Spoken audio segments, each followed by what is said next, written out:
नमस्कार। आज हम भारतीय न्याय व्यवस्था के एक बहुत ही महत्वपूर्ण और दिलचस्प पहलू पर बात करेंगे। ये है संक्षिप्त विचारण, या जिसे हम समरी ट्रायल भी कहते हैं। ये नई भारतीय नागरिक सुरक्षा संहिता यानी BNSS का एक ऐसा टूल है जो छोटे-मोटे अपराधों में न्याय की प्रक्रिया को तेज करने के लिए बनाया गया है। Justice delayed is justice denied. ये लाइन हम सब ने कहीं ना कहीं जरूर सुनी है, और ये सिर्फ एक कहावत नहीं है, बल्कि हमारी कानूनी व्यवस्था की एक बहुत बड़ी सच्चाई है। सोचिए, जब न्याय के लिए सालों का इंतजार करना पड़ता है, तो उस न्याय का मतलब ही क्या रह जाता है। तो खास तौर पर छोटे आपराधिक मामलों में इसी देरी की समस्या से निपटने के लिए भारतीय नागरिक सुरक्षा संहिता यानी BNS एक खास और तेज प्रक्रिया लेकर आई है, और इसी का नाम है संक्षिप्त विचारण। तो चलिए आज इसे ही अच्छे से समझते हैं। आज की चर्चा में हम इन पॉइंट्स को कवर करेंगे। हम देरी की समस्या से शुरू करेंगे, फिर समझेंगे कि संक्षिप्त विचारण क्या है, ये कैसे काम करता है, और आखिर में देखेंगे कि न्याय व्यवस्था के लिए इसका क्या महत्व है। तो चलिए सबसे पहले और सबसे बेसिक सवाल से शुरू करते हैं। आखिर ये संक्षिप्त विचारण होता क्या है और इसकी जरूरत ही क्यों पड़ी? देखिए, इसे आप एक तरह से कानूनी प्रक्रिया का एक शॉर्टकट या फास्ट ट्रैक वर्जन समझ सकते हैं। एक नॉर्मल ट्रायल में बहुत सारे स्टेप्स और फॉर्मेलिटीज होती हैं, जिसमें काफ़ी समय लगता है। संक्षिप्त विचारण में उन गैर जरूरी हिस्सों को हटाकर छोटे-मोटे अपराधों का फैसला जल्दी से जल्दी करने पर जोर दिया जाता है। ठीक है, तो ये तो समझ आ गया कि ये एक तेज प्रक्रिया है। पर अब आते हैं इसके नियमों पर। मतलब कौन से जज ये तेज सुनवाई कर सकते हैं और किन अपराधों के लिए, चलिए देखते हैं। BNSS की धारा 283 साफ साफ कहती है कि ये शक्ति हर किसी के पास नहीं है। ये पावर सिर्फ मुख्य न्यायिक मजिस्ट्रेट या फिर प्रथम श्रेणी के न्यायिक मजिस्ट्रेट को ही दी गई है।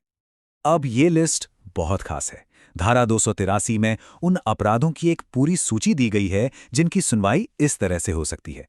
जैसा कि यहाँ देखा जा सकता है, इसमें छोटी मोटी चोरी, चोरी का सामान रखना, शांति भंग करने के इरादे से किसी का अपमान करना, ये सब शामिल हैं। लेकिन इसमें सबसे दिलचस्प बात है ये पैसों की लिमिट। जी हाँ, 20,000 रुपए। यहाँ एक बहुत महत्वपूर्ण नियम है। अगर मामला चोरी या चोरी की संपत्ति से जुड़ा है, तो उस संपत्ति की कीमत 20,000 रुपए से ज्यादा नहीं होनी चाहिए। ये लिमिट एक फिल्टर की तरह काम करती है, ताकि सिर्फ छोटे मामले ही इस तेज प्रक्रिया से निपटाए जाएं। और ये एक मजबूत कानूनी सीमा है। मजिस्ट्रेट केवल उन्हीं अपराधों की संक्षिप्त सुनवाई कर सकते हैं जो इस लिस्ट में साफ साफ लिखे गए हैं। वो अपनी मर्जी से किसी और अपराध को इसमें शामिल नहीं कर सकते, जैसा कि बलवंत सिंह बनाम एम्परर केस में स्थापित हुआ था। और इस बात को मेवालाल बनाम एम्परर का ये ऐतिहासिक मामला और भी पक्का कर देता है। कोर्ट ने कहा था कि किसी गंभीर अपराध को सिर्फ इसलिए छोटा नहीं माना जा सकता ताकि उसकी सुनवाई जल्दी हो सके। मतलब सुविधा के लिए अपराध की गंभीरता से समझौता नहीं किया जा सकता। हालांकि धारा 284 इसमें एक छोटी सी गुंजाइश देती है। अगर हाईकोर्ट चाहे तो वो द्वितीय श्रेणी के मजिस्ट्रेट को भी संक्षिप्त विचारण की शक्ति दे सकता है। लेकिन यहाँ एक शर्त है, वो सिर्फ उन्हीं अपराधों की सुनवाई कर सकते हैं जिनमें अधिकतम सजा 6 महीने तक की हो। तो नियम तो समझ लिए, अब जरा देखते हैं कि ये प्रक्रिया असल में चलती कैसे है। एक संक्षिप्त विचारण के दौरान कोर्ट रूम में असल में होता क्या है? इस प्रक्रिया में समन मामले का तरीका अपनाया जाता है, जो पहले से ही वारंट मामले की तुलना में काफी सरल होता है। सबूत और दलीलें संक्षेप में सुनी जाती हैं और फिर फैसला सुना दिया जाता है। लेकिन यहाँ एक बहुत बड़ी सीमा है जो इस पूरी प्रक्रिया को परिभाषित करती है। 3 महीने। जी हाँ, यही वो अधिकतम जेल की सजा है जो किसी भी संक्षिप्त विचारण में दी जा सकती है, चाहे अपराध कोई भी हो। ये एक तरह से तेजी और दक्षता की कीमत है। यह तुलना पूरी कहानी को एकदम साफ कर देती है। एक तरफ है गति और सरलता, तो दूसरी तरफ है कम सजा। यह एक तरह का समझौता है।